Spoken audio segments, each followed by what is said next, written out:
to item 7.3 on the agenda, which is consideration of the agreement between the County of Lake and Clover Valley Guest Home for Adult Residential Support Services and Specialty Mental Health Services in the amount of $1,200,000 for fiscal year 2025-2026. And with that, I'll turn it over to Director Jones from Behavioral Health Services. Thank you, Mr. Vice Chair. Clover Valley Guest Home is one of two boarding care facilities in Lake County period. And so we keep them full. I believe they are a 6 or 8 bed facility. And this is one of the few places we can step people down back into the community from other facilities out of county. For some people, it is the lowest level of care that they will be able to have because they will need lifelong support, perhaps in a home. It is a large cost, and it has increased over significantly, I would say, since the pandemic. However, it is cheaper than other types of more expensive subacute facilities, and so we are hopeful that additional board and care operations will exist within Lake County, and we can further bring more people back home. With that, I respectfully request your board consider approval of this important agreement. Thank you, Director Jones. Supervisor Sabatier? And I believe there's a change that's required in this contract to 620, or the action to 625. Is that what it is? Yes, Yes, Supervisor.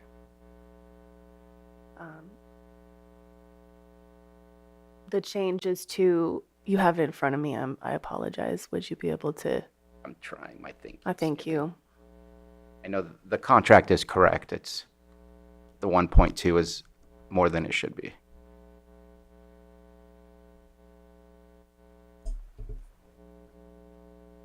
$650,000. I apologize. Thank you.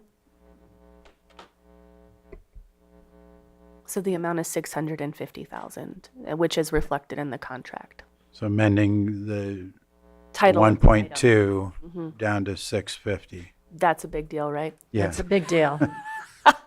Thank you, Supervisor Sabatier. Did you have anything further? No. Anything else from the board? Well, I'll go ahead and open it up to the public. Do we have anyone in the room that wishes to speak on this item? Nothing in the room and nothing online. I'll bring it back to the board for consideration of action. Supervisor Sabatier, go ahead. And prior to action, I do want to highlight something that Director Jones also highlighted. The fact that this is in the county, I think, is just something that's greatly appreciated. I may be wrong, but I believe the other one that you were speaking of is Thule House as well. I am completely wrong. Darn it. But I appreciate seeing us having those contracts here locally, because we have so many difficulties of finding local facilities that offer these kinds of services. So, Mr. Chair, if there's nothing further, I'm happy to make a motion to approve the agreement between the County of Lake and Clover Valley Guest Home for Adult Residential Support Services and Specialty Mental Health Services in the amount of $650,000 for fiscal year 25-26. We have a Second. motion. I'll second that. We have a motion and a And second. authorize the chair to sign. I felt that.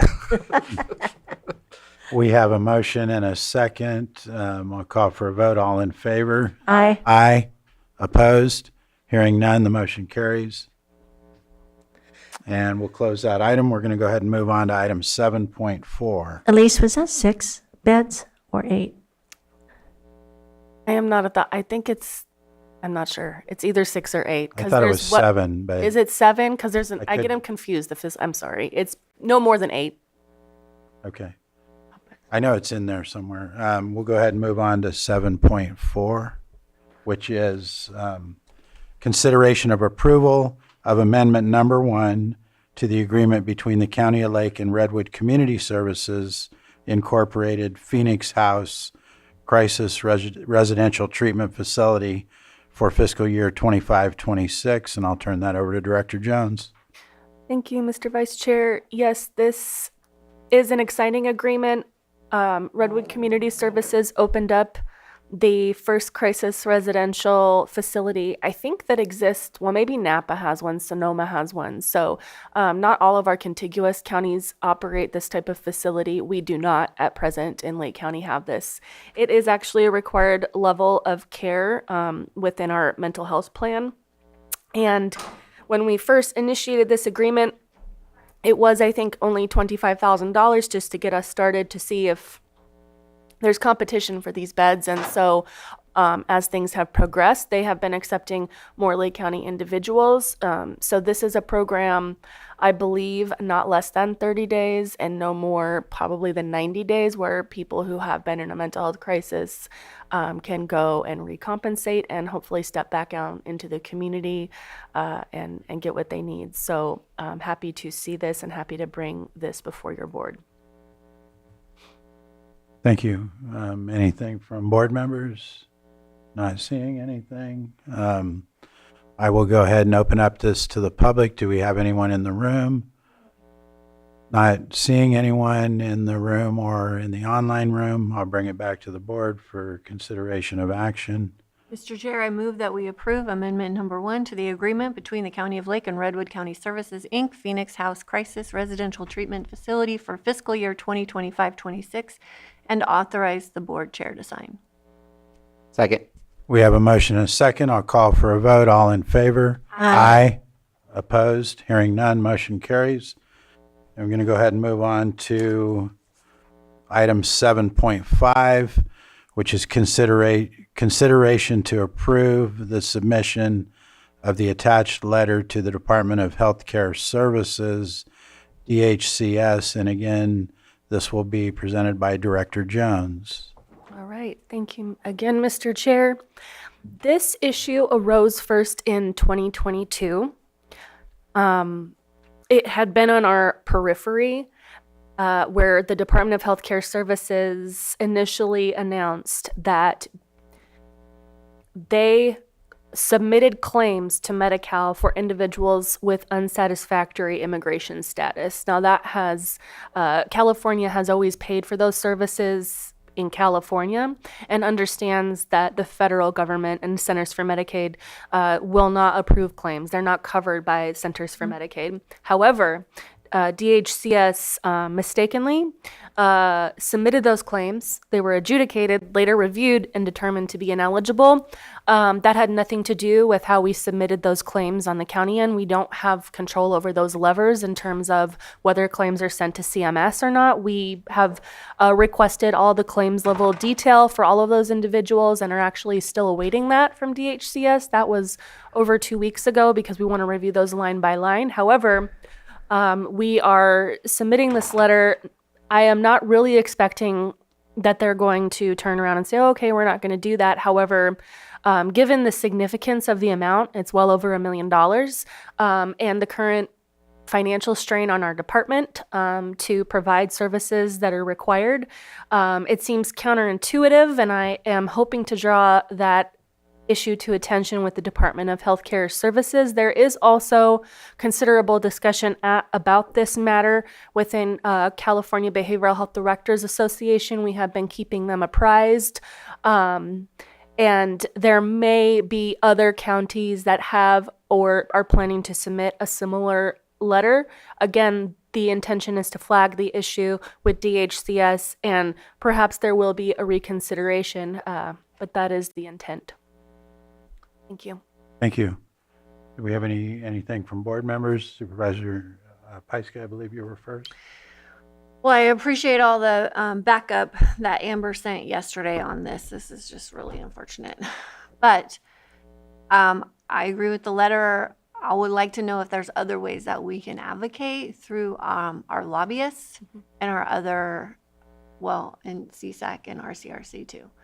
So is this something that you're talking about with your policy committee at all? Has it come up? Not yet. Okay.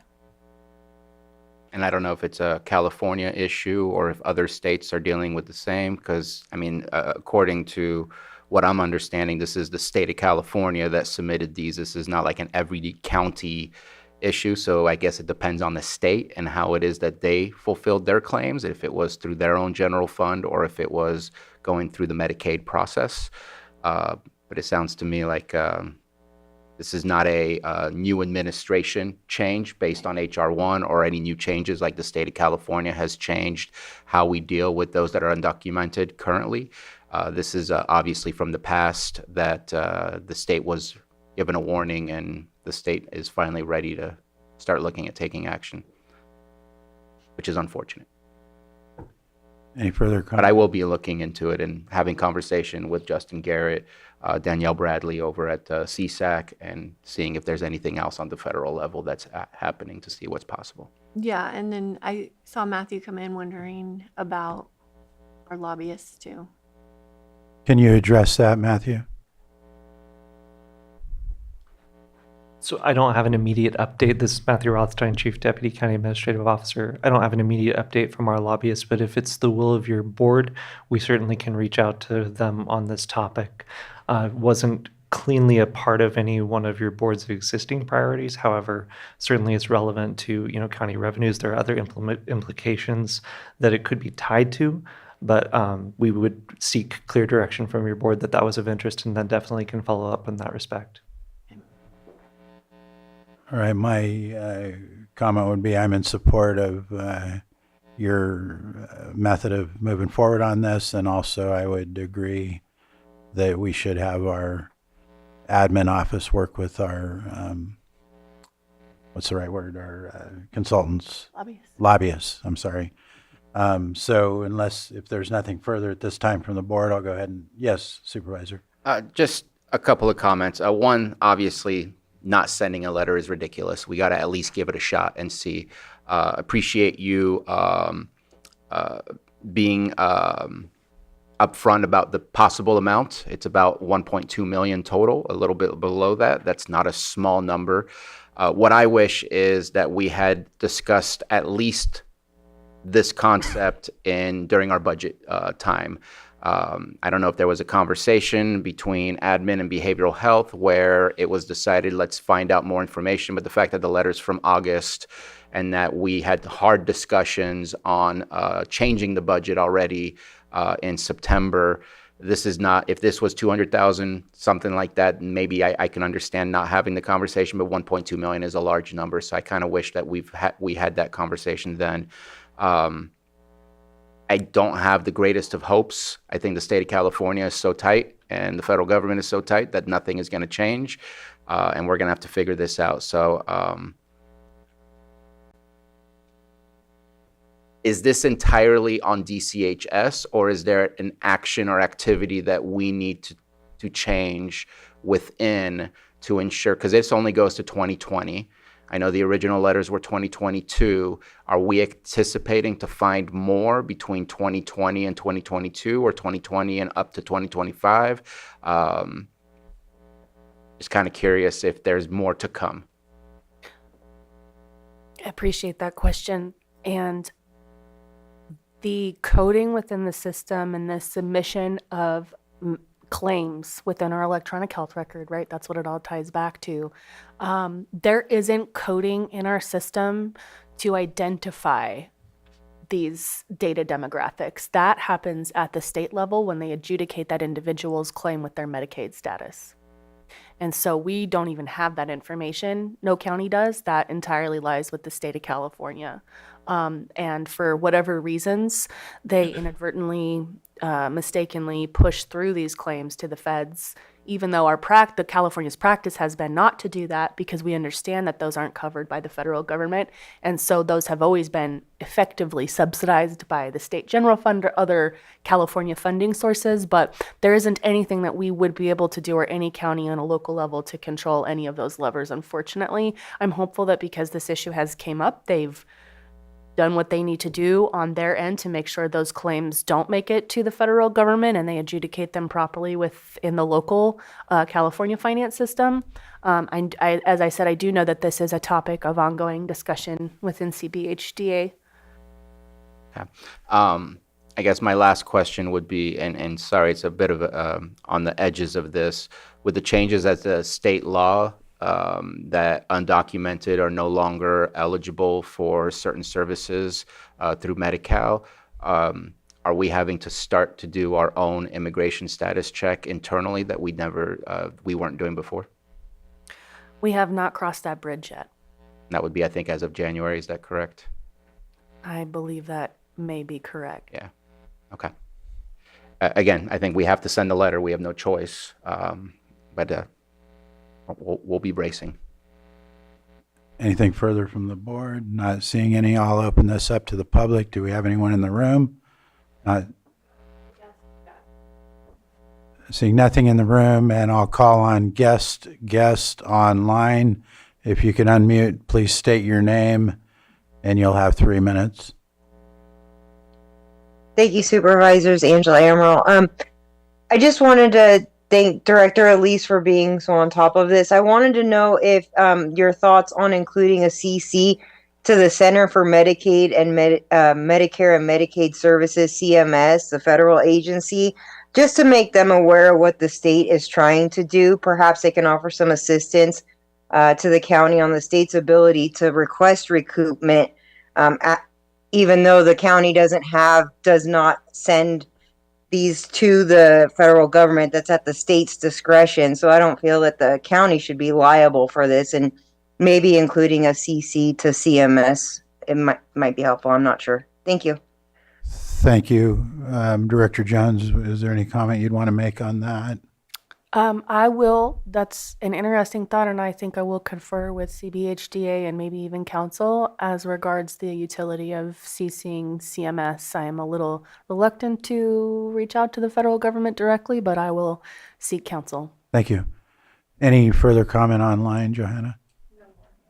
No more hands. I'll bring it back. Or Supervisor Sabati has further. Yeah, just on that last comment, I don't mind doing a conditional if you get approval from those that are involved at the state level of lobbying for behavioral health as a whole, or for medical payments type of stuff that say, yes, that's a good idea, then I don't mind doing that. I just don't think they're going to care, because they're basically telling California, we're not giving you money for this. And so I just don't think it's a player in this game. But I don't mind doing a conditional just in case. All right. Any further comments from the board? I'm good with, the method that you're handling it, to continue to collaborate with county council and CSAC and other counties. I think it sounded like we had consensus with that, so I'll go ahead and, do you have something further? I don't believe there's action, but is there? It says consideration to approve, so I thought I'd make a motion to approve. Okay, go ahead. Move to approve with the conditional of CCing CMS if approvals from those that are assisting us in going through this process are there, but approve the submission of the attached letter to the Department of Healthcare Services. Second. We have a motion and a second. All in favor? Aye. Aye. Opposed? Hearing none, motion carries. And that concludes that item. I believe that was your last item, Director?